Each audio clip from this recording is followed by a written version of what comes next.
Welcome to Ecom Cowboy. This is D2C's daily show brought to you by Seguno and Postscript and AMP. And it is a wonderful, beautiful Wednesday, February 25th, 2026.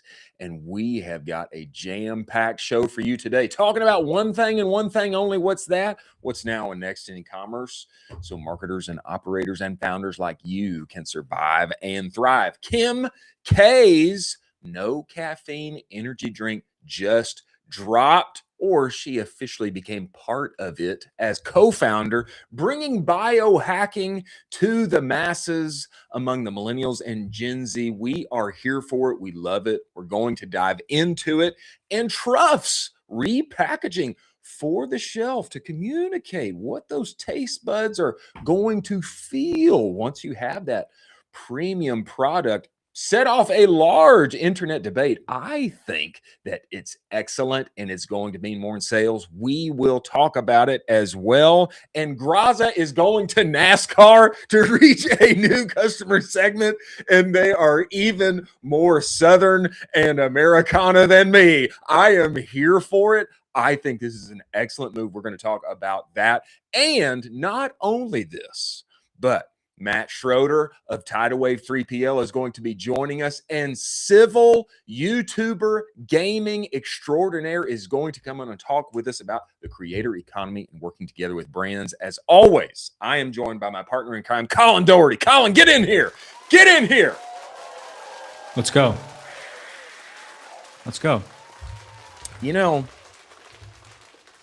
we had a story to talk about here first, big brother, but Matt has already joined us in the building. He has here, and I think before we bring him in, we need to give just a little intro here. You know, Matt runs the most popular, I would say, 3PL on Twitter. Is that fair? Is that fair? He does. Super fair. The video, the machines, the people, the look. I don't even know where to find other 3PLs. How would you find them? Where are they on the interwebs? We don't know, but we do know that he is steeped in e-com tradition. He has been a brand founder himself, and now he is running the most popular fulfillment business on the interwebs. Matt Schroeder, get in this show. Get inside of here, sir. Let's go. What's up, guys? Let's go. Thanks for having me on. Appreciate it. Appreciate the intro. Very, very flattering. You know, this has been a long time coming, my friend. We have wanted to get you on here. The reason that I've wanted to talk with you and actually visit your place in person, number one, is because it looks so cool. But number two, and I think that you have background on the pains that operators and founders feel, having run Shelly Cove was the name, correct? Of the former brand that you used to run. Man, I'd love to know, just before we dive into other things, I'd love to know how that experience as a brand founder informed what you're doing today with Tidal Wave. What were the lessons there, and how did that give you perspective on what brands really need as a fulfillment partner? Yeah, for sure. When we were running Shelly Cove, we never wanted to outsource to a 3PL because we loved the control. I didn't feel like I could trust any big 3PL at the time. Yeah. This was back in like 2015 to 2018, that kind of time frame. And there were the big name 3PLs that everyone has probably heard of.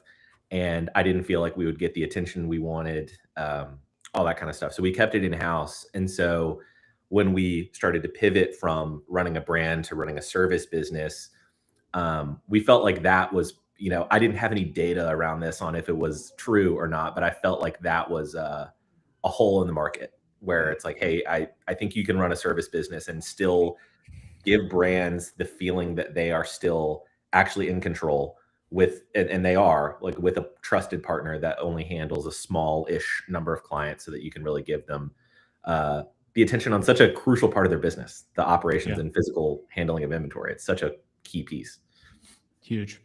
Yeah. Matt, I would love for you to touch on, as a fellow, print on demand guy, could you touch on a little bit of the fact that of your business where it is print on demand and you kind of turned a corner with it, so to speak, Just with what you've shared publicly, and you don't have Yeah. to go into too much detail, but it seems like it's now a really solid piece of your business. Yeah, so this is a common, it's more of a semantic thing. So it's not exactly print on demand. We never did, when people say print on demand, I think most of the time they mean they sell one, make one, Right. ship it, kind of thing. Right. We would do bulk printing jobs for Shelly Cove for ourselves, printing hundreds of units of inventory at a time. I could get into the why that, that model just made more sense for us, and why it makes sense for some brands and not others. But most of it boils down to cost and quality. But Yeah. that's what we did. So we got the machinery to handle that bulk screen printing. You're printing hundreds of units of the same design at a time. We had the machinery. It's not running all the time. And so, hey, let's offer this as a service in our downtime when we can sell it to other people. And yeah, that is how we got started in that. And that's still the area that we focus on with brands that utilize both the printing and the fulfillment side of our operation. They're brands that generally need hundreds or thousands of units at a time, a lot of times for drops, things like that. And the ability to have it under one roof proves to be beneficial just from a timing perspective. They can, they make 1,000 of them, they sell them really quick. We can spin up the presses and make 1,000 more super fast. And dealing with one party instead of two just makes it easier. Yeah. But from the buyer side, I know, Matt, that when you find somebody that you trust that is actually fulfilling on some aspect of your business, I want to find a way to give them more to do. You know what I'm saying? How can they eat up more and do more on my behalf? These people, I like them. They do their work well. How can I find other ways? I would imagine that's a pretty easy sell. If you guys are already doing great fulfillment services, hey, we can take this piece as well. Let's try this new product for this new drop, etc. Is that the case? Yeah, I mean, we've certainly had a couple of brands that do not sell apparel, or at least t-shirts. They might sell adjacent apparel or things like that. And it's like, hey, look, you're selling a lot of this product. Why don't you try a launch of 300 shirts? See how it goes. And worst case scenario, they have a product that doesn't move as fast as they want. They just don't do it again. Best case scenario, they have a whole new category that can now be handled under one roof. You're not dealing with 90-day lead times from China and having to freight stuff from over there. You can make smaller batches as frequently as you want. So there's certainly some benefits to it, but it's a very special type of brand that like fits into that mold. I'm not saying it would work for everybody. If you're a supplement company, I don't know, you probably don't need to have like a whole investment in line into selling maybe for like an event or something. But if you're sort of a lifestyle brand, it maybe makes more sense. For the actual fulfillment of things, I think there's a really important question in our space where a lot of folks, just from a cost perspective and just getting started perspective, they want to keep everything in-house. So they want to keep all their margin. They want to try to make sure this thing gets off the ground. Do you have a threshold, a revenue threshold or a unit threshold where you are like, hey, if you hit this, it's probably best for you to kind of find somebody, and this would help you a ton? It's a bit of a loaded question because every brand is so different. Yeah, absolutely. I do recommend to everybody, if you're starting a brand, ship the stuff yourself for the first however many orders. It could be a few thousand, it could be however many. I think getting that experience and just knowing how carriers work, what changes the cost of doing something, what actually goes into this, it's super beneficial. I think it's just part of being a founder. You just gotta like get your hands dirty in that area. I totally think that's hugely beneficial.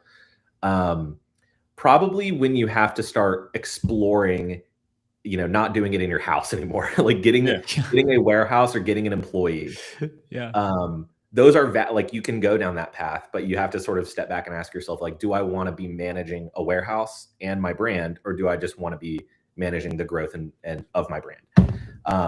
Both are valid, and there's plenty of brands that self-fulfill and they crush it. But I think that is probably that point where you need to ask yourself, should I outsource this and have predictable cost per fulfillment, or should I do it myself. And in the best case scenario, if my brand continues to grow, I'm probably saving money compared to a 3PL.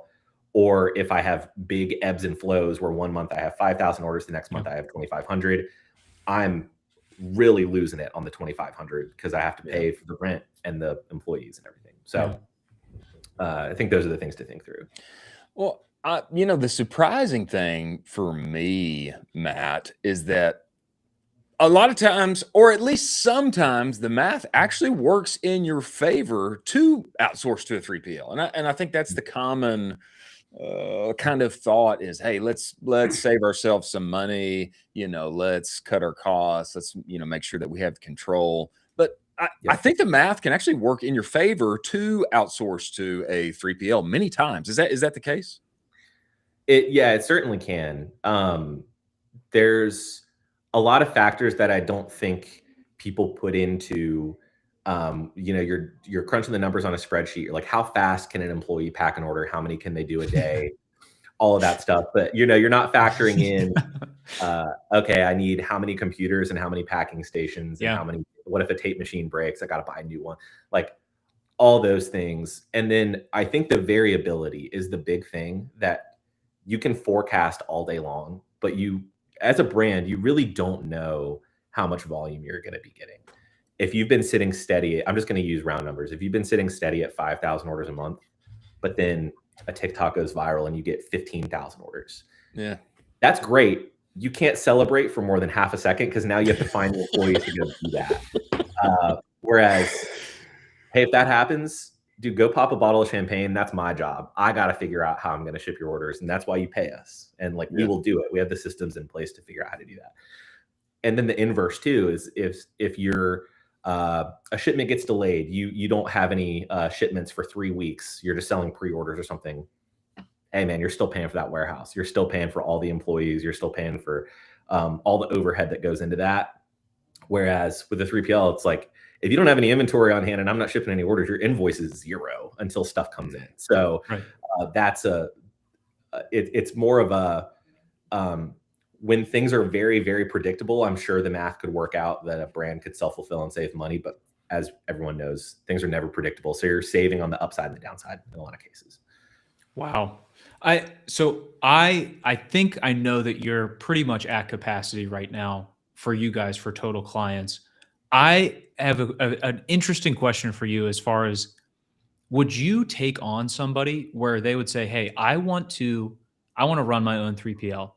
Can I pay you a large sum of money to, you know, basically get me through all of the trials and tribulations, and I will kick you back anyone that you kind of refer over to us, but I'd love to kind of do a franchise type of deal, not in your state, somewhere else. You wouldn't. I wouldn't do that. Would you do that, Matt? Well, I think you reach capacity, Matt, and I think you're close to it. But if someone was willing to basically just kick you back everything and you get the Matt stamp of approval where, hey, these systems are in place, the warehouse is in place, it's up to code, they have all the people, and then you basically are just like, great, I'm going to expand this thing. Yeah, I mean, that is a great question. How I do it now is if somebody reaches out, I will very often, even if I kind of can gauge, like based on some of the initial questions, it's not going to be an amazing fit, I'll still hop on a call and try to get as much information as I can, because the 3PL network, believe it or not, even though we're competitors to each other, is fairly tight knit. Okay. And so I'll pass leads along all day long. I'm not necessarily looking for anything in return. I have several friends that run 3PLs that it's like, hey, I don't handle shoes, for instance. I know someone who does, so I'll send them to the shoe guy. And I'm sure, you know, what goes around comes back around. I'm sure if he gets someone that needs printed apparel, they'll send them to me. So, you know, for me, it's a huge benefit if I can go to the brand that reached out to us from a referral or whatever. And even if it's not a good fit for us, I can provide them value by telling them exactly where they need to go with somebody that I know and have talked to enough and trust. Sure. So it's sort of answering your question. Like, it's not formal. It's not like, oh, I'm getting some kickback or anything like that. It's not like a franchise. It's more just like, hey, I got a buddy who runs a great 3PL. Go to him. He's awesome. So yeah. That's my setup now. Matt, the last time I was in-house at a brand, and I have thought about this. If I were to start a brand again. The last time we had a nightmare of an experience. We had a horrible experience, and it was with a very respected name. Okay, I'm not going to say who it was, a very respected name, big boy name, and it eventually came down to we had to get our entire team to physically get in the car, drive there, and go and try to find all of our product, which was a maze, and we had to physically remove it ourselves. If we hadn't, basically all of our inventory was going to be locked up for several months, and it was lost. It was scattered everywhere. I mean, we just found our product everywhere amidst other people's products and even competitors' products. I mean, it was a nightmare. If I were going to do that again, of course, I would want to work with somebody like you that somehow didn't get lost in the sauce of a big system. But how does that happen? How does that happen where things just get lost in other places? And how do you keep that from not happening? Yeah, I mean, it's a hard question. I've never worked at a 3PL that big, so I don't truly know what goes on under the hood, but I would imagine it's something to the sense of, we have one location, 20 feet behind me is the warehouse where I'm sitting right now. So I'm ultimately the final decision maker here. And so everything rolls up to me. I'm physically here in the building versus a 3PL that might have 20 locations or something like that. There's hardly any decision makers in that building. There's a warehouse manager, like a floor manager or something, but they're handling day to day. They're not handling what happens if a client doesn't pay. What do we do? Like strategic decision making doesn't happen at that level. So it goes up the chain. And they're also, this is another thing, is like, I think some very, very large 3PLs, and I'm not like downplaying this, but take on very large investments to grow quickly. And so they're obligated to their investors to just grow, take on all the clients, take on everything. And you can get over your skis super fast that way and just be super unorganized. Because all that just rolls down to the people on the floor managing the warehouse. It's not like a SaaS where you can just onboard 1 million customers and the system's already in place. It's like you're dealing with real people moving real product all day long. And so if you triple what's in a warehouse in 3 months, I don't care who's running it, you're not going to be able to handle that well. And then, I think there's a series of things like that can happen. But yeah, when you're dealing with a smaller place, we have 25 customers. So I talk to them as often as I need to, every single one of them. I know every single founder's name. I don't think that's something that can happen at a place that has 1,000 customers. It's just not possible. So I think there is some value there. Matt, I was going to say, I mean, Chris knows this. Systems and SOPs, they get me going. They get me hot and bothered. It's your thing. I love this right now. This is my. Hey, let's talk all night about this. I have a quick question for you about. We talked with Bart at Dad Gang about he would approach 3PL and basically say, "Hey, can you get me some behind the scenes footage of picking and packing and stuff like that for us as the brand?" And I think it showcases the brand super well. It really gives it a personal feel.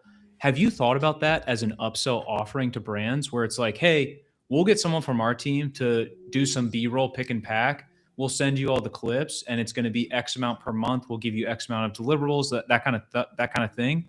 Multiply it out. You read? Did you actually? We did. Wow. Whoa. Oh my God. We're calling it. Yeah. We're calling it Content Pass. So you pay. Let's go. Yeah, you pay. We have a full-time videographer in our facility. Oh my gosh! And he usually just makes content for us, and we do have some brand, like Dad Gang is a good example. We would just in good faith just make content for them whenever they ask for it. Because I mean, hey, dude, if it helps them sell more hats, I'll ship more hats, and that's great. Yeah, right. So, but we do have some brands that like I don't know that they ever felt that they could ask us for that or they were comfortable asking. So let's add some structure around it. We made it so that it ideally is really affordable, but basically you get like 2 requests a month. You'll get some B-roll footage of people packing or really whatever you want. If it's unloading a trailer, it's unloading a trailer, that kind of thing. And we'll send you the clips. We'll color grade them, all that stuff, and you can use them in ads, do whatever you want with them. So yeah, that's a new thing we love. We got 5 people or 5 brands that wanted to do it. So kind of cool. Yeah. Let's go. That's awesome. I think what Gary Vee said many years ago, that every company is a media company in some sense. I think that kind of thought is so smart, especially in, forgive me, Matt, but especially in these areas that can kind of be considered more boring. Man, to have... Oh yeah, it's a boring business. No doubt about that. It's a warehouse. But to have a videographer there who is making that warehouse service business sexy and appealing. Look at these machines. Look at our people talking. Aren't these like winsome people that you would like to work with? Look at what all we do. I mean, to me, it makes you so much more attractive. And then you can add on this, hey, yeah, you did like how those videos looked, right? Hey, well, we can do this for you. We can do, your products come in and get you stuff for your ad. That's so smart. Yeah, I mean, I think the big win here is we all know how much content brands are constantly needing to push out for media efficiency on Facebook. What you're running Facebook ad, that is the world we live in. If a brand's Facebook ads are doing well, I get to ship more packages and employ more people and make more money. That's amazing. They're making more money. That's great. If I can help them sell more on Facebook, then we're all eating. So it's like, hey, if this is a little thing that I'm able to even like cover some of my costs on the video guides, like this is not, the video part of it is not making us rich by any stretch of the imagination. But the downstream effect is, hey, maybe you find some winner ads. If you see like really big brands like Oats Overnight, I think does a really good job of this. They have like in warehouse video, and it's because they run their own facility, like they make their own oats there. But a lot of our brands, it's like they don't live near us. They can't come just film video whenever they want. I would let them if they live near us, but it's like, hey, maybe we can help them and have that a new angle for marketing that they can really sell to their customers. So I think it's a huge win. I feel like more 3PLs are going to maybe start doing some of that, which is cool. Yeah, I noticed that Rise, the energy drink company, is doing a lot of that also in-house because they do their own fulfillment. And so they started to shoot a ton of content inside of the warehouse itself. When I was, when I had my brand in Charleston and we had the 3PL in Charleston, I would visit these guys and they would get super jazzed up about new machines or any new little fun toy that they had. Do you have anything you're looking at right now where you're like, oh, if I could just get that and expand the product offering a little more? You have anything you're eyeballing where you're like, oh, she's my darling right now? Because that's how they would talk about it. Where they'd be like, hey, dude, come over here. Look at this machine. Look at this thing. And I'd be like, oh my God, that's huge. They'd be like, yeah, it is. I like the one man finishing whatever thing that was. We're just rolls down the line and that's our newest one. It's really helpful. We already had a folding and bagging machine. It didn't label and it was a 2-person job. So this like streamlines it to folding a shirt, bagging it, and barcoding it, which is awesome. Nice. I don't know. Me and Bradley, my business partner, were just talking about this. I don't think there's anything huge on the horizon that we need to get. Of course, there will be like little things. Sure. We have one brand that might want to do some like laser engraving. Laser engravers aren't particularly expensive, but like, we could, we actually already have one, but it's probably not suitable for like large scale, like high volume stuff. So we could get another one. But any big stuff, we tried direct to garment printing. So like actual print on demand last year. We went all out. We got 4 machines for it. Whoa. We had some like volume already. We got them at a pretty good deal of a shop that was closing down. It was just like, I think this is just a distraction. We weren't particularly good at it. You run the sort of like isolated P&L on it. You're like, I don't think we're really making money on this either. And so I think it's just distracting us from doing a really good job on what our core focus should be. So we ditched it. We sold them, took a haircut on it, but whatever. And so we've done too many of those where we get, it's like shiny object syndrome. Like, what's this new thing that we can do and get excited about? Like, I think we're getting better at realizing if we can't crush it and if it's not a value add to more clients than just attracting new ones, like if it's not a value add to existing clients, then it might not be worth exploring. Got it. Makes sense. I love shiny objects. Colin knows. I'm Me a too. big fan. He Big loves fan. them.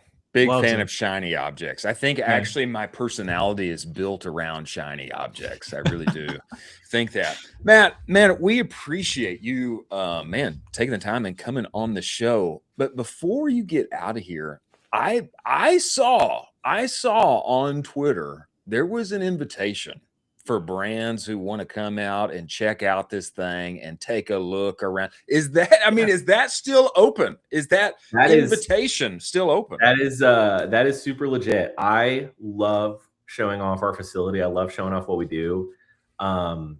Chattanooga, Tennessee, it's a beautiful city, so you'll have a great time here outside of the four walls of this building too. But yeah, no, if you're legitimately interested in either just coming to check it out or you're looking for a 3PL, I will gladly give you a personal tour of the place. I love showing it off. So just DM me. Well, the next time that we make it out to the Smoky Mountains, Colin and I want to come and we want to live stream that tour. We do. Show us all those shiny toys and see everything that you're doing back there. Brother, it's clean. It looks good. It all looks sexy and fancy on video. Man, you've got a great thing going, and we appreciate you coming on here and making the time, brother. Yeah, I appreciate you guys having me. I appreciate you guys having me. Thank you so much. Absolutely. Thank you, Matt. Wow. That's so encouraging. No. Crazy good business. Doesn't that just feel good? It feels good. You know, there's so much in e-commerce that it just gives people the kind of, I don't know, I'm going to get ripped off somewhere. I'm going to get, you know, there's like so much of that. Yeah. And I feel like when you talk with Matt, what you get is just solid, steady, trustworthy. He's gonna take my stuff and ship it, and he's not gonna lose it, and he's not going to misplace it with my competitors' stuff, and actually ship my product in their bag to somebody. That actually happened. That man, he seems like an honest broker, and I love what they're doing with video. That's so smart. That's so smart. I can't believe I got that out of them where they just launched it. It's so smart, and it's such a great little add-on piece where it's not a ton of lift, but you can also improve the P&L of the existing clients. It's a nice little upsell. I do wish that he offered some type of like coaching, mentoring service where if he was like, hey, you know, you got X amount of dollars, I can show you where to put a warehouse. I can show you what machines to start with. I'll show you the software, and you get my stamp of approval, and I'll, you know, you give me some dollars, and you're off to the races in your own little 3PL. I mean, maybe he just takes, you know, just a little 30% equity, you know, that's fine. Maybe that's just, you know, make me partner. Yeah. And you have to be in Chattanooga, Tennessee. I don't know, you know, but I don't know. It's a huge opportunity because it is such a quote unquote boring business. It is. Nobody wants to get into it. No, but I don't. The crazy thing is the boring businesses, those are the heavy cash flow businesses where it's like, hey, we just did like $10 million last year. And you're like, wait, what's up? Yeah. You're like, yeah, we just kept going. We added 30 people. And you're like, wait, what's up? What did you do? Yeah, we just ship stuff.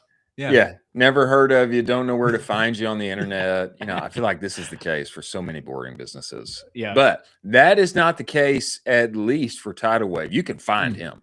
You can find them, which I very much appreciate. Yeah. Before we hit our first story here, post Matt, we should talk about AMP. Ladies and gentlemen, if you can't explain how your business is doing in a sentence or two, your key metrics, your CAC, your LTV, how you are trending toward forecast, I'm not really sure you know how your business is doing. The wonderful thing about AMP and their favorite tool of mine, Lifetimely, is that they make it possible to scale with confidence in 2026. Don't you want that? Don't you want to scale with confidence and not continually have a headache? If you've ever been inside of a team before, you know everybody's got their metrics and their sheets and scattered hither and thither, and it's hard to know where you actually are. That's what I love about Lifetimely is all of your questions can be answered concisely, quickly, in one place and space. And if you use Lifetimely, you get all their other tools gratis for free. AMP's platform is designed to put profit back in your pocket. And what they're doing with their AI is phenomenal. Ladies and gentlemen, it's going to be prompting you. Hey, this offer, let's test it. This product, it's a loser. This cohort, we need to do more with them, etc. Go to useamp.com, test drive that thing today. Make it easy on yourself. Scale with confidence in 2026. Many thanks for them being part of the show. Now, in our in-between time before Mister Civ, Civil himself. I like to think of him as Civil, the GOAT, the greatest of all time when it comes to Madden in particularly. But before he comes, I want to hit the Truffle story, the Truff's story here, Carson. Nice. And I am skipping. I'm skipping. We'll have to go back to Kim K. Truff has released a brand new package design, and I don't think anybody is in agreement on the internet whether this is good or not. Now, I have my take on this, but this comes to us from Nick. I'll forego saying his last name right now. After 8+ years of our original design, today we unveil a new look for Truff. New, now featuring ingredient imagery, descriptive flavor notes, and truffle and heat meters to show what's inside before it ever hits the plate. Truff sauce is the ultimate culinary flex that makes every meal craveable. Have you ever had it? I don't think I've ever actually tasted Truff. Do you like it? It's really good. Yeah, it's really high quality. I think it's, it's premium positioning. Everybody raves about it. Yeah. Now, Jamie Gannon had this to say. She was mourning the new packaging. And I think largely what this is like, hey, premium, we've lost the plot here. Now it doesn't look like it used to when I loved it. I mean, look at this thing. It's very, plain. Not too many details on there. If you know, hey, it's premium, it's delicious. You got to have this. Look how expensive it is. But for the common shopper, my take, Colin, is that if I don't know what the thing is, can you show me some pictures of the flavor? How hot is it? If I don't know what it is, I'm not going to buy it. Not everybody is living inside of the niche CPG X bubble. 100% agree. I think this is one of the best takes. There's an old adage in startup land, and it's show, don't tell. And if you can show exactly on the packaging what I'm getting, the consumer is going to be looking at this package for 0.5 seconds. Exactly. You better figure out real quickly if this is for me. This idea that they're losing market share because they're going to be consumed, perceived as less premium. It's just the worst take in the world. The new designs that they rolled out are absolutely fantastic.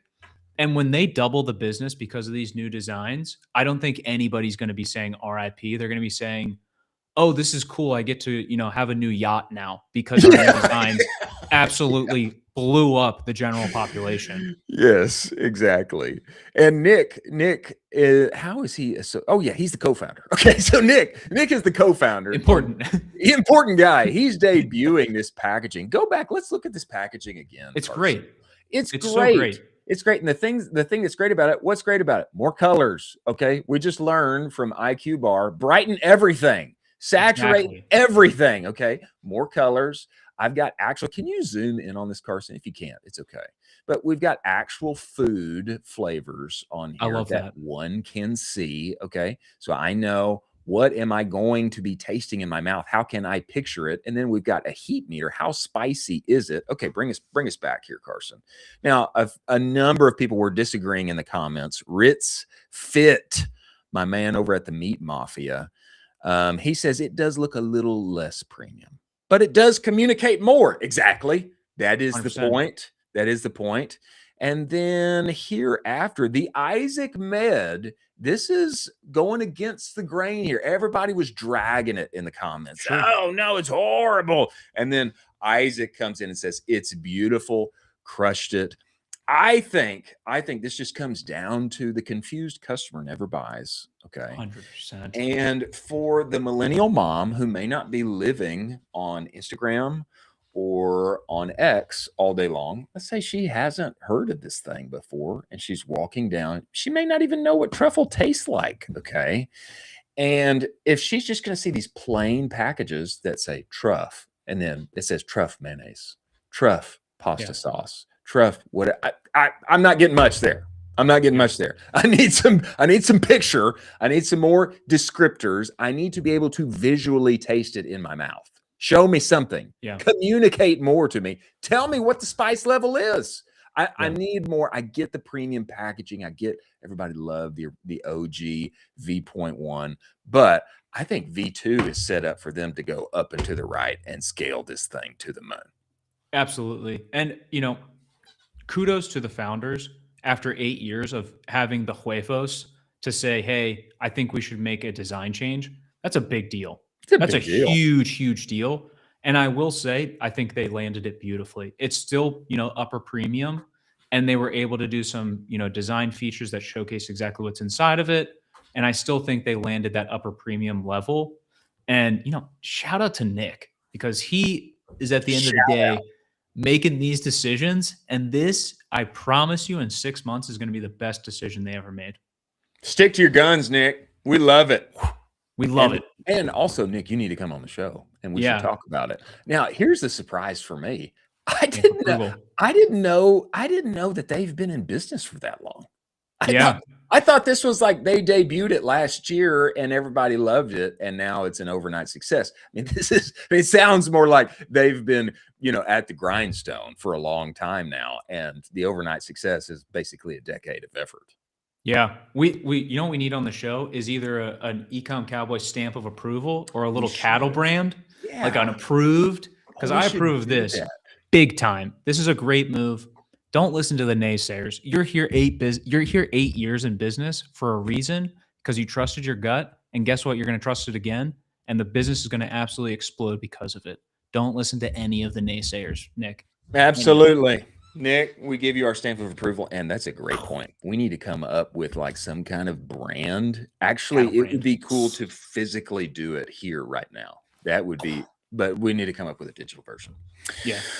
We have the #1 Madden and college football coach online coming into the show right now. Who am I talking about? I am talking about Mister Civ, better known as Civil. But to us, Kenny Cox, he's been at this for at least half a decade now. And not only has he beat the #1 player inside in the Madden ecosystem before, but this guy, he works with EA Sports. Okay, he was just on Dale Earnhardt Jr.'s podcast. Hello. And we're going to get the wisdom from him as a creator in the creator economy, working together with brands, what's coming around the corner, and how can all of those us in e-commerce take advantage. I am talking about Mr. Civil himself. Get in here, sir. Get in here. Good to have you guys. Good to see you guys. Thank you for having me. We're glad to have you, man. This has been a long time coming. I remember stumbling upon you, my friend, on X. I cannot remember how many years ago. We had a little like DM maybe 2 or 3 years ago, right when I was first starting to try to get connected here in Austin and whatnot. Yeah, that's right. Yeah. That's right. Well, man, I am so glad to finally get here screen on screen and face to face. We need to do this IRL. Okay, we do. Civil. But man, I'm so glad to have you on here. The reason that I think your perspective is so crucial for all that we are doing, brand side, agency side, software side, inside of e-commerce, is because, brother, you have lived this life of a creator in, hey, I'm really good at this. Hey, actually, I'm getting some notoriety here. Hey, I'm actually making some money here and working with the coolest brands in my space. Hey, now I'm launching a full-blown business that I can see riding out into the days to come. Man, I'd love for you to give us perspective on the brand service side. What has that experience been like as a creator? What have those milestones been like for you as you've stepped through that over the past 5-6 years? It's been cool. So the first time I worked with another brand was probably about 6 or so years ago. And I think, dude, the number one thing I think a lot of creators get wrong and brands get wrong too, it just goes back to the idea of like product market fit of like, hey, does this actually make sense? I see people in my space, like we're in American football, right? So you can start to like narrow down who that's going to be, like start identifying the avatar. And you just, I think a lot of people just run into this issue of like, they try fitting these products into an audience that don't make no sense. And then they're like, well, this whole thing doesn't work, whatever. It's like, no, it does. It's just, if the product and the audience makes sense, it's like, it's going to be a killer. If it doesn't, it's like, what are we doing? I feel like you see that all the time. I don't know why that's the first thing that came to my mind, but I just think about it. I see it so much. Well, that's a great point. And I mean, succinctly here, hey, I'm on the gaming side, but I'm in a football, and everybody who loves what I'm doing, they're watching football, they're playing football. Right. And I mean, it's just as much product market fit for your brand and what you're doing and selling, just the same with creators and working with those in your space that you'd like to. There needs to be a natural fit for product and audience for it to work. Yeah, that's the best bang in your buck right there. Like that's the best ROI as a company trying to work with creators. Like targeting somebody who actually makes sense and actually is going to hit the audience consistently, like who's going to kill it. A lot of people get like kind of starstruck by views, I think. And it's like views, obviously an important number. We won't pretend it's not. But 10,000 views of a super targeted audience is like killing. Like these people are all for you versus 100,000 audience that is kind of all over the place. It's such a difference, dude. Because we struggle with that forever of like, man, we're going to go for views. That's all we care about. Don't care who's watching as long as we get somebody to watch. And we make significantly more money now going after, like, we want XYZ. We want Carl down the street to watch. And we want 1,000 Carls instead of 100,000 Joe Blows wherever. Like, that's the biggest thing for us, man. That's a great point. When you're thinking about, a creator trying to get up and running, so they're still trying to kind of take this thing full time. Do you have any pieces of advice for them where they're still trying to balance the job? They also have this thing where it's like, hey, this is getting a little momentum. I don't want to burn out on both ends. Do you have any piece of advice where you're like, hey, you better make sure you do these 1, 2, or 3 things, and this will probably get you there?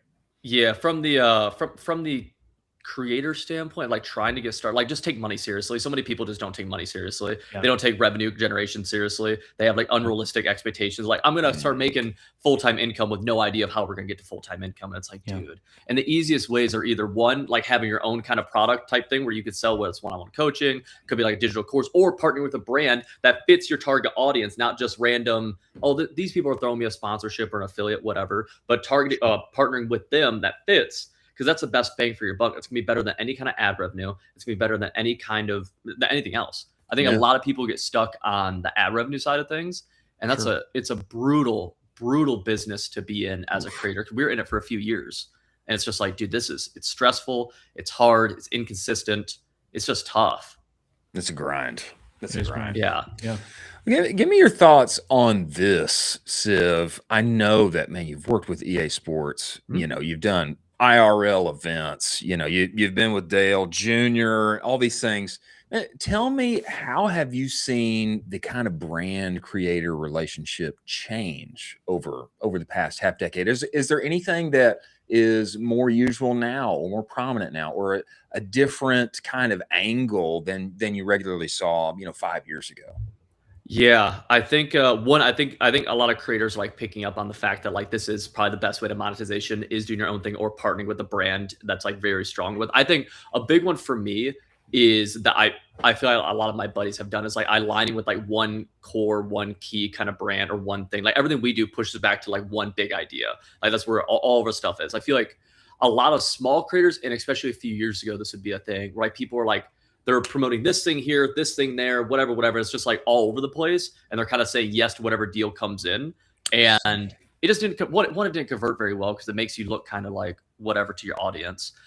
And two, it's just like you get bigger bang on your buck for like saying this today, saying the same thing a week from now, saying the same thing from a year from now, right? And you see that with your marketing background, I'm sure, of like the first time you introduce a product to somebody, they're not going to purchase it. Right? No, not usually. And like, but you see the same thing over and over again. So creators are picking up on that too. And it's like, oh, I should be like strongly aligned with these people. From a business standpoint, I think people are just taking it more seriously.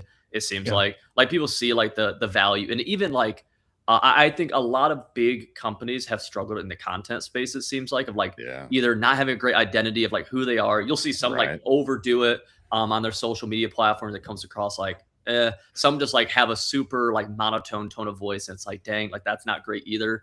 I think bringing in creators in house has been a cool thing we've gotten to see a little bit. I'm thinking of dang, I can't think of his name, dude. I think he was doing stuff with Ridge Wallet for a second. Or he might still be tech guy. Yeah, MKBHD. Yes, I was just totally forgetting his name. Yeah, but like see him, like I think like Ridge. I don't know how that's going now, but I remember seeing that forever ago. And like I'm like, dude, these guys are like, this is the way. Having a face of it, like this, it's like a spokesperson. Like this is the way. 100%. Yeah, I love that move. So you are fully inundated in the NFL, and you're probably following the players very intently. And so you see a lot of kind of guys do a post career in, broadcasting. You got guys like Travis Kelce spinning up their podcast. You got guys like Jason Kelce launching brands and those things, so to speak. Do you see any players where this is a really good person that is managing their personal brand outward facing? And I think he's going to be a great creator post career, where you see somebody and you're like, these are a couple of guys where I'm like, these are great. They're nailing it right now during their careers. Yeah. And then post career, I think they're going to be off to the races. Yeah, I think Darrington Evans is the name that comes to mind. He's a halfback I'm not sure who he's on right now. He played for the Bears for a second, played for the Titans for a second. He was always like a kind of like a practice, or he's a practice squad guy, or like third, second string guy. But one of the cool things, dude, I feel like a lot of athletes, I see it in the NBA and the NFL, like they don't leverage the fact that they are an athlete and they have kind of like perspective that nobody else can. Whereas someone who kills it in this area, he's massive now on X and YouTube, is Kurt Benkert.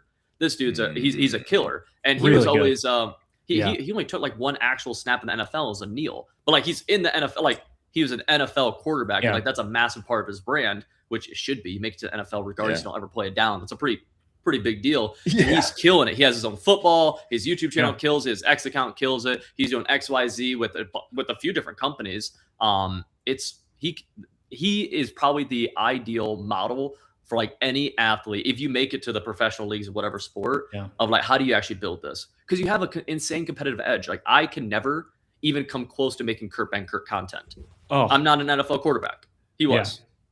Yeah, the breakdowns he's doing on long form are so in depth and fantastic that you're like, I think there's only a couple people in the world that could do this level. Yeah, and I'm not one of them.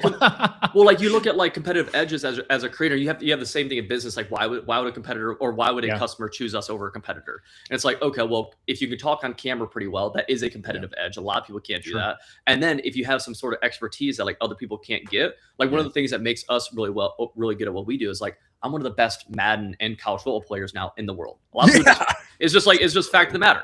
Like it's just like, here we go, and like I get to use that, and like people. It's a natural moat that like to get there, there's only a few people who can even compete with me now because of it. Kurt Benkert, there's only a few NFL quarterbacks. And then there's only a few NFL quarterbacks who can talk on camera and then have the work ethic, the grind, yada, yada, to actually do all that stuff. So you combine these competitive advantages. It's like, and then you just stick at it.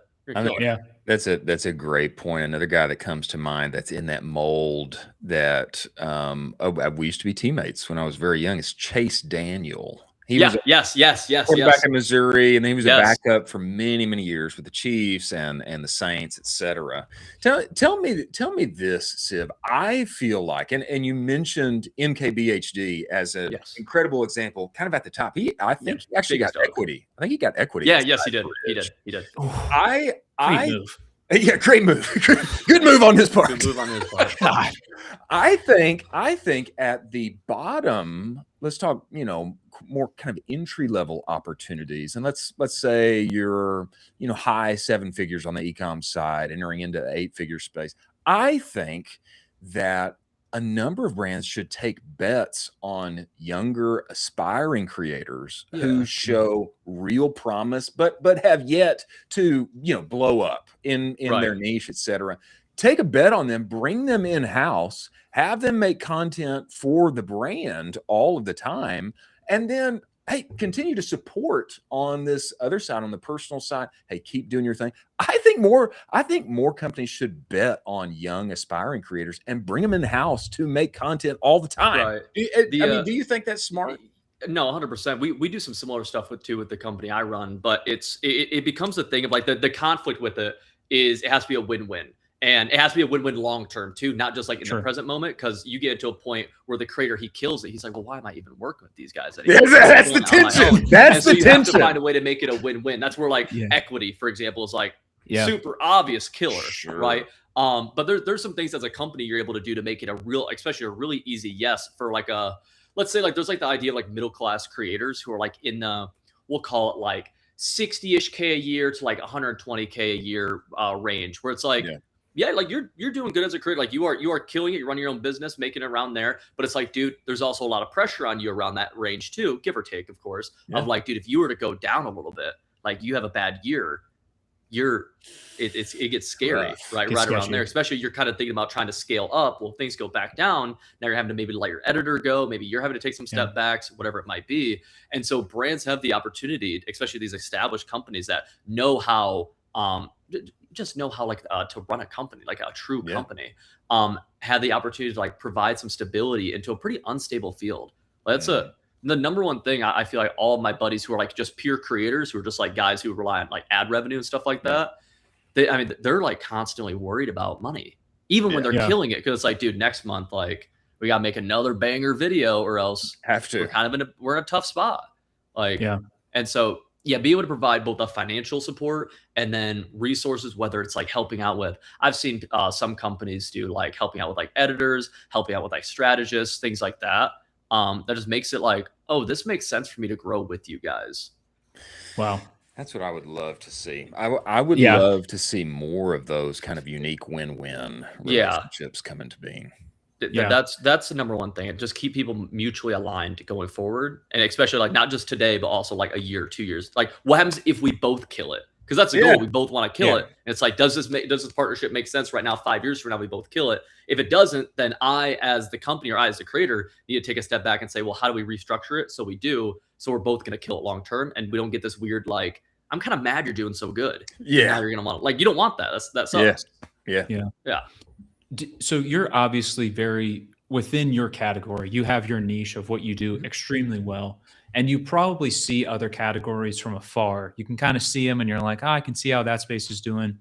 Is there any space or category in particular where you're like, God, this thing is a complete blue ocean? There's not very many creators that are just rocking with this, and everybody here would make a boatload of money, and I'm shocked there's not more creators doing good work here. I'm such right now, so I do a lot of back-end development for our web platform, and a lot of creators just aren't really on that. Like a lot of creators just purely like content focused, which like their creators make sense. Whereas I'm a little bit more opposite, where content's kind of like the thing we do, but I'm more focused on that. And I think so many people would just improve whatever they're currently doing tenfold by just taking advantage of things like cloud, of things like even just using basic chat GPT, but like moving on top of that, like you want to build a product, instead of going to something like one of the more traditional web builders, like taking a week, 2 weeks, and like building out something through that, through things like cloud, through things like Cursor, whatever it might be, is just killer. And like dude, the floor is like, or the bar is so low. The bar is so low for a lot of creators to put out good products. A lot of people they put out really bad stuff. And that's not necessarily a niche, but just like a tool I think is like super underused. Well, Civil, it's obvious that you are not putting out a bad product. Man, give for those who don't know, give everybody perspective on, man, your community and how you actually teach and help gamers win more games, get better at what they're doing. I think it's brilliant for the exact niche that you're in. Yeah, so to give quick context for just anybody who has no idea, we run a education platform online teaching people how to get better at a video game called Madden, and then college football, both American football-based video games. We have a coaching staff that builds basically like online course content inside of a platform that people are able to get membership access to, so it's monthly or yearly. That's the gist of it. Think of it like cookbooks, how to cook for a video game. That's how it is. We release content every single month. We have about 3,000 or so active members. That obviously it goes up and down each day, but roughly 3,000. A big thing, part of that is like, if you have a decent product over time, the floor just keeps on going up. Like it should, at least in a subscription business, it should. And And so we've just been able to build that over and over and over. I think the biggest thing with that type of thing, dude, is like build a product that actually like I'm going to teach you how to cook. By the end of you listening to me, you should be able to cook. And if you can't, you're going to be kind of pissed off. And you should be pissed off, by the way. I told you I'm going to teach you how to cook and that I don't teach you. So it's just like, say the promise, whatever it is, make sure people actually want that thing. And then just like deliver on the promise. It's like, oh. The reason that I love this so much is it reminds me of a conversation that we had with John Shanahan, VP of marketing at TRX. You know, they're known for their workout equipment, their straps. Sure. His take when he came on here is that we don't make equipment. We are an education company. Mm-hmm. And what I loved about this, and I wish that so many inside of our space who are selling physical widgets on the internet, I wish that they would take the education piece within their niche and find a way to truly equip and help people make their lives better in an educational format. Right. Because if you can strike that right and actually help people use the product and find other ways for them to go up into the right for whatever it is that they're doing. And it makes so much sense. And it probably endears that person to you for a longer period of time, in addition to, you know, increasing their lifetime value and in their association with the brand. Yeah, I mean, dude, if you actually help me, like, I'm just going to be like I'm going to feel like a certain type of way about you, you know, about your company, about your product, and anybody else that you say I should listen to, right? If you help me and then you say, hey, my buddy down the street's really good at X, Y, Z, I'm going to trust you, right? And I'm more likely to go to your buddy. I'm more likely to go back to you, whatever it might be. I think it's a huge deal. One thing I'm trying to learn right now and get better at is teaching people. So like the product is education, but teach people how to use the product better. That's been like a whole like, that education process inside of there has been fun. That's been like a new one. I've been like deep diving, like, okay, we have this product. How do we teach people how to use the product so they're getting the most out of it? So when I teach you how to cook, you know how to actually cook. I'm not just like speaking to a wall. I teach you, I actually set you up for success of how to do this. That's been a fun one for me. Man, that's amazing. I wish that everybody who doesn't know, they need to go and follow you and follow Civil on Twitter, follow Civil on YouTube, because, you know, I'm a former gamer. I'm not a current gamer, but my game was NCAA 06. Yeah. That was my game. Okay. And I was stellar at that thing. Okay. And, but man, it's been so many years ago, and the strategies and the playbooks and everything that I see you doing online, it makes so much sense. Wow. There's levels to this thing. And people who don't know, they need to follow, and then they need to find out how to apply that inside of the space, because there's levels to this game. Sorry, I cut you off, Colin. Go ahead. I was going to say, you know, Joe Blow comes off the street. He wants to beat up on his friend in the new Madden. Yeah, what baby. Team is he picking? And why is it the Baltimore Ravens and Lamar Jackson? The Ravens are up there. The Ravens are up there if you want to have a fun team. That's what I'm saying. The Chiefs are always up there too because of Mahomes, dude. For the past however long, they've been one of them. Yeah. The Lions are low key moving up there now. The Lions have been, even when they were good though, they were kind of bad because Jared Goff isn't like a video game quarterback. One of the things, like, you want a video game quarterback, like that's what makes the game fun. Yeah. Last year in college football, Alabama wasn't great in real life. Like they were good, but in the game, they were the greatest team I've ever touched, like the best ever. Because of Jalen Milroe, they had speed, they had everything. It's like, dude, this is it. Exactly. Nice. And that was Vince Young back in the day. You know, that was 06 anyway. Oh my gosh. Well, Civ, man, we really appreciate you making the time and coming on here. I think there's a lot of crucial principles that people need to pick up. Man, finding the right creators that you can create win-win long-term relationships with, not just turn and burn. Hey, let's see how many views that we can get. And educating inside of your space, being consistent, learning to build a community that actually benefits that person's life and shows real progress. I think all of those things are great takeaways that people inside of e-commerce, whether they're selling info, whether they're selling education, whether they're selling physical products, that we need to take away and put in place. And for those who are not yet following and they need to go find you and up their Madden and college football game, where should they find you? Where should they learn more and start taking these principles away and apply them to their own business? The two biggest places that you could check me out is YouTube. Just type in Civil College Football. You'll find me out there, or you type in Civil Man, you'll find that too. We have 2 different channels. And then on X, if you go to Mister Civ, MisterCiv, those are two big time places. Man, tell me this before you get out of here. Are there any other platforms that you think, hey man, this is exciting, that businesses should be looking at this? Like, I'll just tell you, one for me is Whatnot, where you're like selling like lives. I know there's a lot of people haven't heard of that one yet. Have you seen that one? Exactly what you're talking about. Yes. Are there any platforms that are exciting to you as a creator you think more people should be looking at? If I had more time in the day, I would spend a lot more time on like short form, like Instagram and TikTok type stuff. I have a couple buddies who are just killing it in a few different spaces on Instagram, doing Instagram reels, stuff like that. Integrating with things like ManyChat, whatever it might be. Exactly. And just like they kill it. And they do the same thing we do at long form. They just do it on Instagram, but those get so many more views to the point where almost like you get so many, you're casting such a wide net where you're going to like, you kill it on that, which goes against what I said earlier with some of the long form stuff, but they just kill it, man. Yeah. Those are the two, Instagram and TikTok. Yeah. I think you and I have to play, Chris, and I would like Civil to be my coach. And I think we should live stream. You guys play. I'll play the winner. That's not fair. Cowboy brand. Okay. You guys talking about the getting branded earlier? Whoever loses gets branded. All right. Who gets branded? Well, I think Colin's going to be the winner. That way he can be the one who gets branded later on. That's awesome. I love that. Civ, man, we appreciate you coming on. We look forward to having you back. And thanks for all that you do, brother. No, thank you for having me. Thank y'all.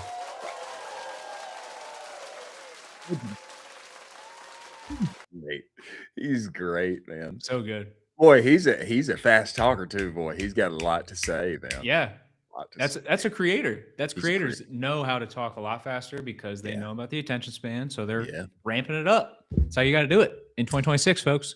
Man, it makes me really think about what he said, especially on he was talking about from the creator space, but I think it's totally true for the brand side as well. Instead of being scattershot, so many angles, et cetera, having a core message that one can come back to and reiterate again and again and again. I even saw our beloved friend Aaron Orendorf say something like this. Everything that needs to be said has already been said, but nobody was listening. So you need to say it again and find a new way to say it, a different angle, a different shade on it. But having one core message, one core benefit, one problem solution that is inspiring and meets the needs of potential customers, and being able to come back to that again and again. Very wise on the creator side, finding product market fit, so to speak, between brands and creators. And same on the brand side as far as marketing is concerned. Having a one-liner people can remember you for and take away and keep in their back pocket. I love the fact that he also brought up basically stacking your edge. He brought up Kurt. And so how many guys are NFL quarterbacks? Great. Yeah. That just shrunk the total creator opportunity down to a handful of folks. Yeah, exactly. And then on top of that, if you can make really good long form, okay, there's like maybe 2 guys in the world that are doing this right now. Yeah. And I love Kurt's videos. He's amazing at it. He goes so in depth to the point where you're like, I didn't even realize they were thinking about this. Like, this is crazy complicated. And, it changes from like you sitting on the couch being like, oh, why didn't they just run the ball? Kurt's going so in depth where he's going, we're flagging this guy. We're doing this. And you're like, wow, these guys are very, very, very smart about this. Just run the ball. Just run the ball. It'll work. Yeah. Okay, before we move forward to our next story, let's talk about Seguno. Did we talk about Seguno yet? I don't know that we did, but we should talk about them. Ladies and gentlemen, Seguno is the only marketing suite that lives entirely inside of Shopify. Why is that important? It's important because it means your emails and your reviews and your banners and all of the things, it lives in the place and space that you already work and play all day. That means you don't have to trust a duct-taped integration with data hopefully syncing correctly back and forth. In the age of AI, you want your email data to be your Shopify data to be the data. You want all of that to live in one place and space, and Shopify to be your commerce OS, so to speak. This is email 3.0, and this is a big part of why they won the 2024 Build App of the Year for Shopify. One-click integrations, actual human help that is ready. If you don't have a full-time email marketer on your team, you need to be working with Seguno. Go to seguno.com. They'll give you a free trial. If you tell them that the Cowboy sent you, then you'll get that free trial extended to 30 days. Many thanks for them being part of the show. Lean teams with big dreams. That's who Seguno's for. Moving forward, something very exciting happened with Kim K, Miss Kardashian. And this new drink, and there's a long bit of text here from our good friend Drew over at Iris, but the short of it is that Kim K's new no caffeine energy drink has arrived. Now, it has been here, but she has joined as co-founder. Okay, she has joined as co-founder, and they have given this thing a new look. Show us this picture here, Carson. Can's got a new look, and this is biohacking, but for the girlies. Okay, this is taking the benefits of, I'm going to butcher this name, but it's taking the benefits of paraxanthine. It's essentially what caffeine does inside your body after you have processed it. It's supposed to be easier for you, better for you. So it's like caffeine adjacent. Yeah. And it's supposed to be better for you. I haven't had it. I would assume that you have, because this is you have. Okay. Tell us. I've had a ton of update. Okay. Well, tell us about the benefits of update. Do you like it when you drink it, etc.? And maybe you haven't had it in the new can. It might taste even better in the new can. Yeah, I haven't had it in the new can. I had it in the old can. Raba and I, former friend of the show, would absolutely slam these at the Triple Whale office, and we would have 3 or 4 a day. Oh yeah, we would go crazy. It was a blast. I mean, it is really, really good, and you're lit up like a firework on the 4th of July after these. I love this. I am so bullish on strategic investment with influencers. I think this is absolutely beautiful. This is going to be a home run for them. It's going to be a freaking home run. It's going to be a grand slam. I think the last few companies that Kim has become a part of, they're all up and to the right. Skims. Yep. And then there was a second one that I'm not remembering right now. But Skims, obviously, there's also really well. There's her sister's brand as well, Lemmy Gummies. That is Kourtney Kardashian, and that's been exploding. And then I think Chloe's got the popcorn, and then all of them have several businesses. And some people would say that, hey, getting the celebrity involved thing, people are tired of that, and I get that. I think Gen Z especially feels that. But if you get Kim K involved, this thing it's going bananas. It's going. It's a rocket ship. And then you also have Kylie Cosmetics as well. Exactly. I really, truly believe this in my heart and core of core. I think there should be an MBA class on whatever Kris Jenner is doing. Because what she has produced is generational, and I don't say that lightly. And it would probably be smarter for MBAs to study whatever that is than some really outdated business case study about Joe Blow and his PE business. Study what Kris Jenner's doing and how she has sculpted these, proteges into behemoths. Kylie Jenner's a billionaire. Yeah. Oh yeah. And I mean, I think it starts probably with having, many beautiful daughters. Probably helps, but the business acumen on the other side of that, I mean, I think she's been managing, their careers to some extent at least. And obviously everything's going bananas. This comes to us. This is a article from Snackshot, Andrea Hernandez, and what she has to say about it. Kim Kardashian joins her Jenner sisters in owning a beverage brand, as she announces she's become co-founder of Update, originally founded by Daniel Solomons, a former investment banker. Update's unique proposition is energy and focus derived from paraxanthine, an ingredient that is a byproduct of caffeine that has been quietly popping up in the mainstream from drink powders to coffee, with the promise. The coffee actually really interested me, and I double clicked on this. I mean, coffee was my thing. I used to have a coffee business, and I really would like to taste the coffee. Okay, that's not Kim's product, but with the promise of being a better type of energy drink, one without the jitters or crash that comes from taking high amounts of caffeine. The ingredient itself is well known amongst the biohacking communities. Solomons notes that Kim advised on the rebrand alongside day job to make it feel less masculine. Tech bro, crucial, because I think all of the biohacking community is like masculine tech bro. Yeah. Basically. Yeah. Indeed, there is a lot of money to be made from targeting the biohacking baddies.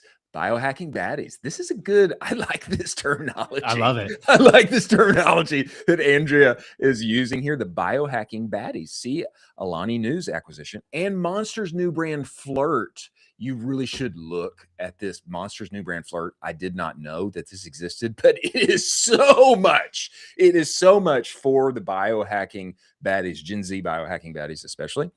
It makes sense for someone like Kim, that has had Brian Johnson and Andrew Huberman on her show, would lead charge of getting the girlies paraxanthine-pilled.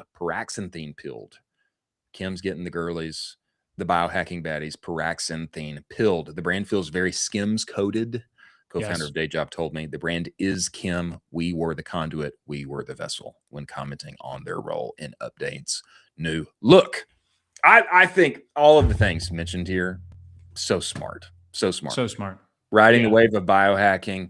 Let's get it for the baddies. Let's get it for the girlies. Let's update this packaging. By the way, I looked at the packaging from before, and I think we're in a better place. I think we're in a better place now. Yeah, such a better place. And this also is holding true a lot of really good things for D2C brands, where it is a subscription perishable thing. So you have the ability to lock them in on a subscription. The ability to seed this out to influencers is very, very easy to do. Not easy to do, but it's very, applicable here. Seedable. It's a very seedable product. It's having its viral moment right now. The only crux of this business that is extremely hard and difficult is it is a very heavy thing to ship. It's heavy. And so everybody knows this when shipping, cans and water and all these types of beverages. Shipping is very expensive. And so they're going to have to do a lot of in-store activations, a lot of, retail expansion. But I still think there's a really good D2C play here. We need to talk about this because Josh Durham has been working on this project. Did you know that? I also know that we're going to get the head of brand for this project on the show. Are we? We are. Okay, well, I'm excited about that. But, the crazy thing is that Josh, do you have this tweet, Carson, from Josh? Let's see it. Josh retweeted this and said, hey, happy to finally be able to announce that we were part of this thing. I've got it over here. You may not have it. I'll read it for us if you don't have it. Josh tweeted, very excited to share Aligned Growth is managing the influencer partnerships for the drink update, rebrand, and retail launch. And of course, he didn't say this when he was on the show, just like last week or 2 weeks ago.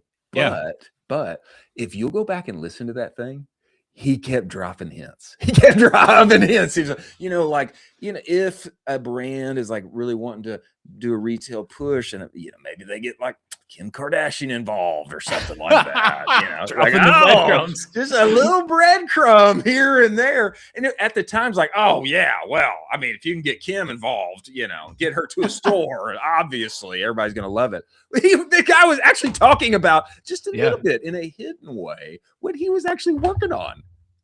Well, he's a killer. He's such a killer. He's world class at what he does. And again, there's this playbook that is being kind of blueprinted out for folks. If you're paying attention to the show, if you're paying attention to our guests, there's a blueprint that you can follow to build a really beautiful brand in 2026.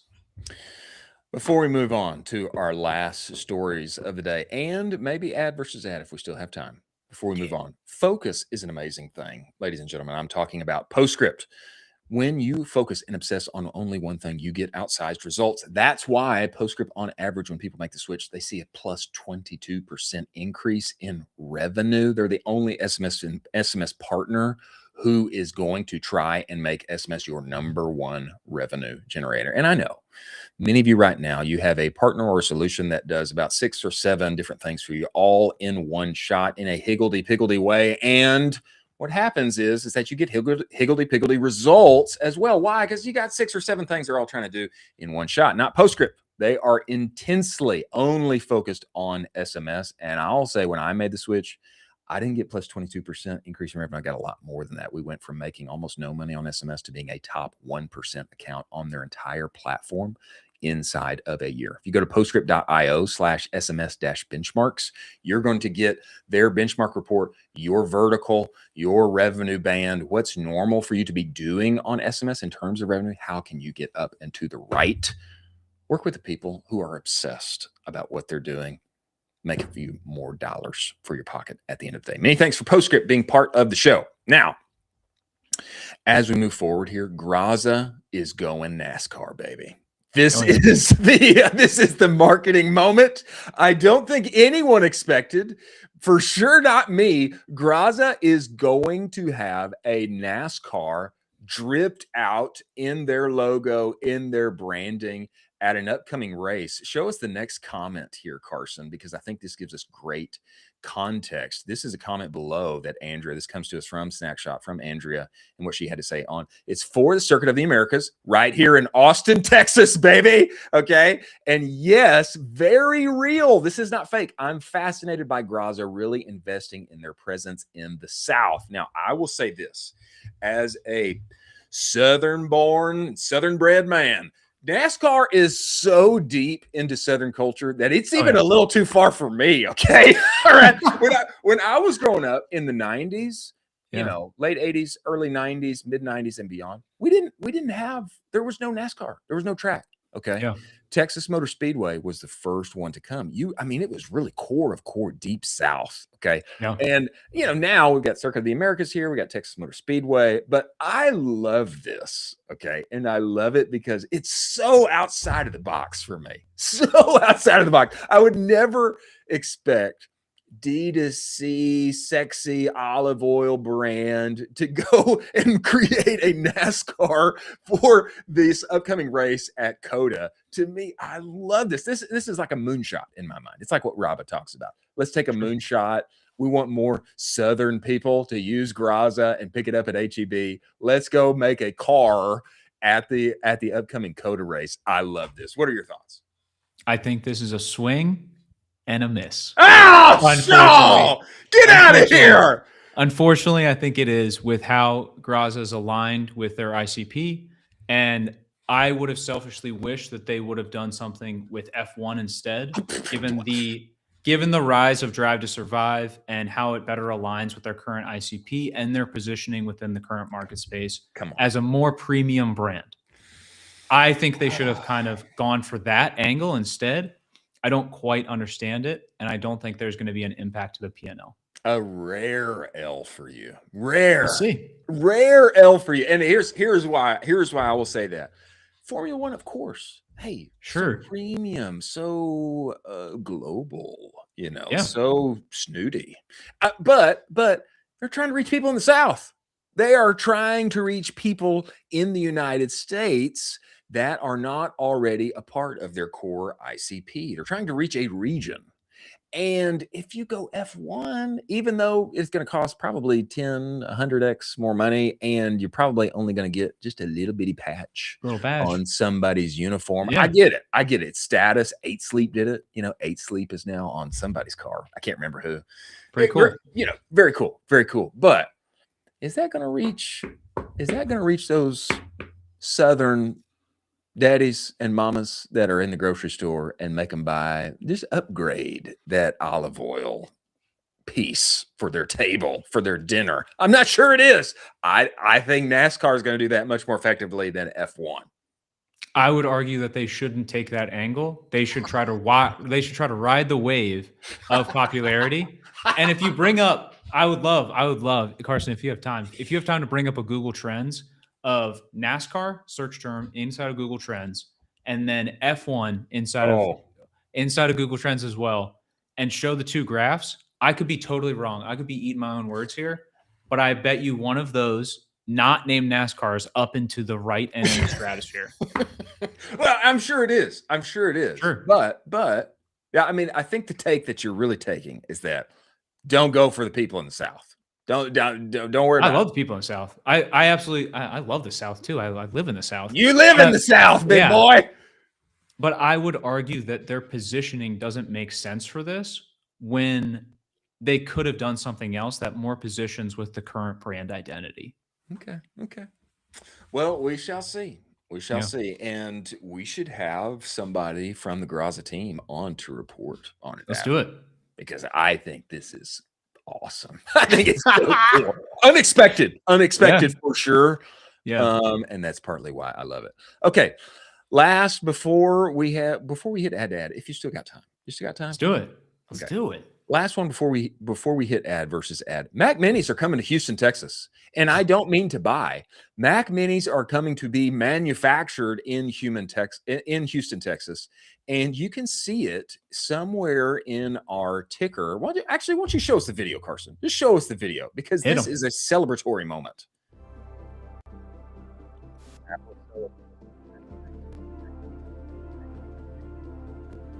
Advanced AI servers, fancy music playing in the background. The Apple Advanced Manufacturing Center will provide hands-on training. For anybody who can't see this right now, it's like, wow, we're just celebrating. So cool and fancy. Our expansion, thousands of jobs, very svelte. You know, we've got the Apple here afterward, and we're looking out in the beautiful, beautiful Gulf of Mexico, or Gulf of America, as has recently been renamed.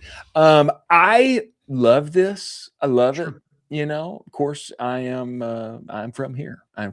And somebody put in the ticker down there below. I don't know who did it, but somebody put in the live ticker that this is further proof that the state of Texas is the greatest place on earth. Somebody put that in the live ticker. I'm not sure who did it. I don't know who did that. I don't know who did it.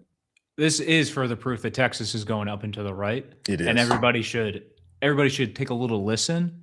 Because when big boys like Apple, one of the biggest boys in the world, decides to deploy some serious capital in your state, you should perk up and you should say, hey, why did they do that? What regulation is allowing them to do this? Why are they pumped about doing this?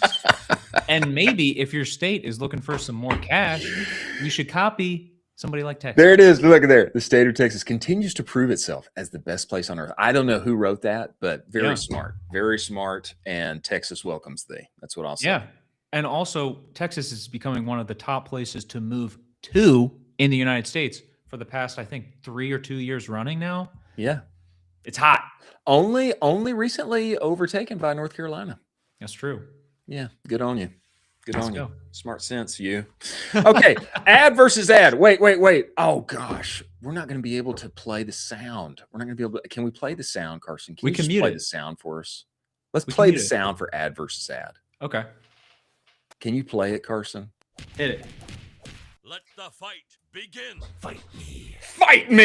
Nice. Ad versus ad. I have pulled up my own choice here. In all my time on the interwebs, I have pulled up my choice for top ad of the week.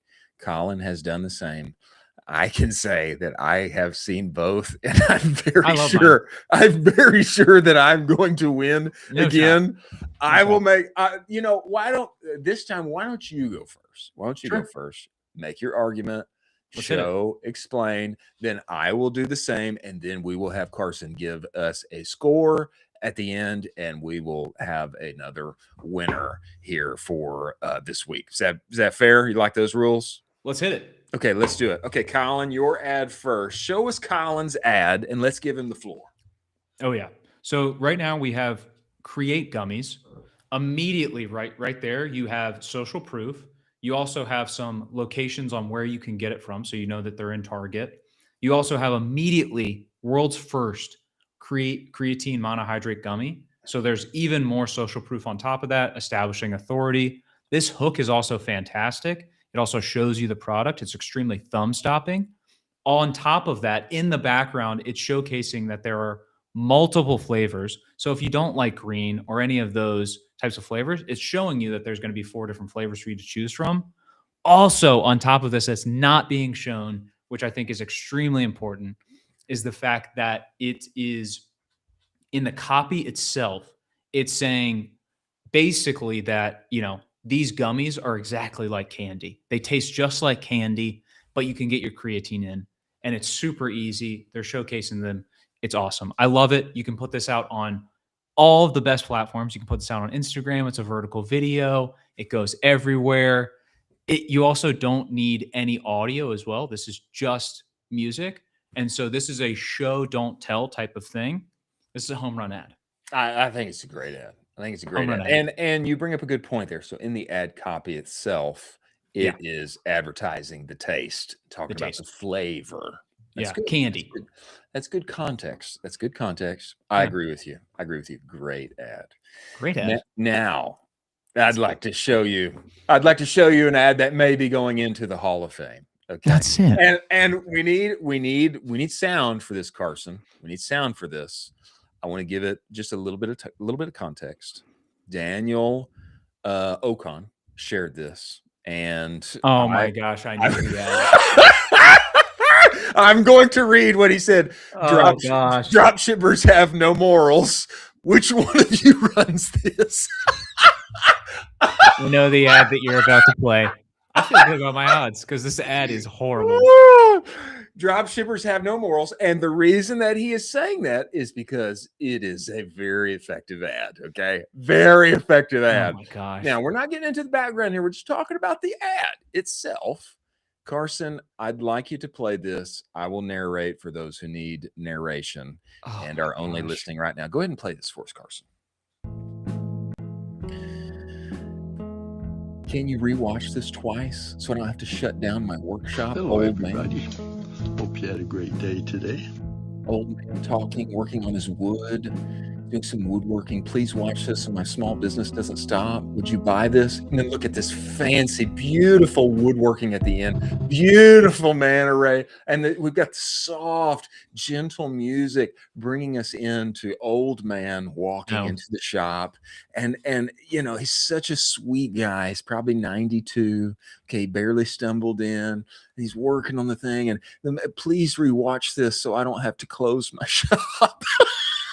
All AI. And then he says, "Hello, everybody." He's got this, and he's talking slow, and then it's showing, boy, he's working on. And then what's the end product? Beautiful wooden manta ray that moves and glides. It's something you just want to set right there on your desk. And I've been brought into my feels. Okay, whether this guy exists or not. He doesn't. Powerful advertising, I must say. Perhaps going into the Hall of Fame. Terrible ad. Terrible, absolutely horrible ad. The fact that it's a fully made up backstory, and this is a AI generated grandpa with multiple AI generated clips. That is your guess. That's your guess. I know for sure. I mean, it looks very real. I mean, look at this. Grandpa this number is AI 1. Generated. Grandpa number 2. Okay, now. Can I jump in here? Wait, Carson. It's not even the same grandpa. Carson. Is Carson. He crying in this image? He may be crying. He may be crying. Oh, and it brings you into the power. That's the point. There's the emotional pull. Okay, now, Carson. I would like you to give us a fair score. Okay. Give us a fair score and tell us who the winner is. I would love to know the numbers as far as conversions go, because by the time you get to the end of it, you're like, oh, this was made up for sure. That's what Colin is saying. But remember, I think everyone kind of has this AI ick, like this, like, oh, that was fake ick. And so because of that, while I think it's a good ad, I think morally it just doesn't have the juice. That's not what we're talking about. We're not talking about. That's what we're talking about. We're talking about 5.4. Ad score. 5.4. We're not talking about morals. We're talking about ad score. ad score. Yeah, but if you're not, if your buyer isn't making the full connection from the beginning to the end, and they get that ick, it's like, well, now the ad isn't as good as you thought it was. So what's my score? I said a 5-4. Wow. Ooh, Rare. Now, what's my score? Now, Colin, I don't like. I think it's I think it's got social proof. I love that it's very attention grabbing with these little gummies. I'm gonna give it a 7.3.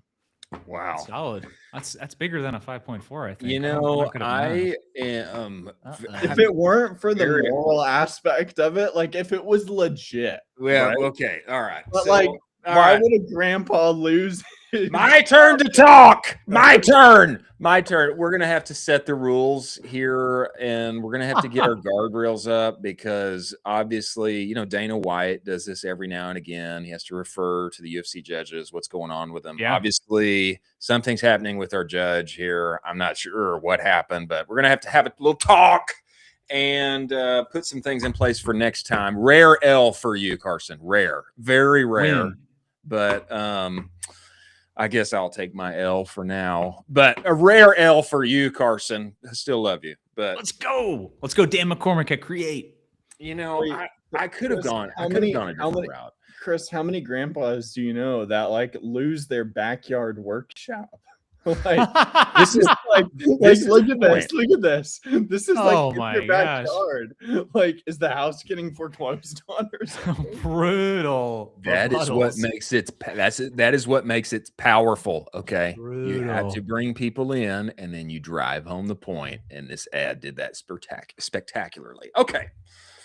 Let's round out the show. Many thanks to Seguno and Postscript and AMP for making this possible. Many thanks to Matt and for Civ for coming on here and giving us crucial insights when it comes to 3PL, when it comes to creator relationships. And congratulations to Colin for winning a rigged ad judgment here.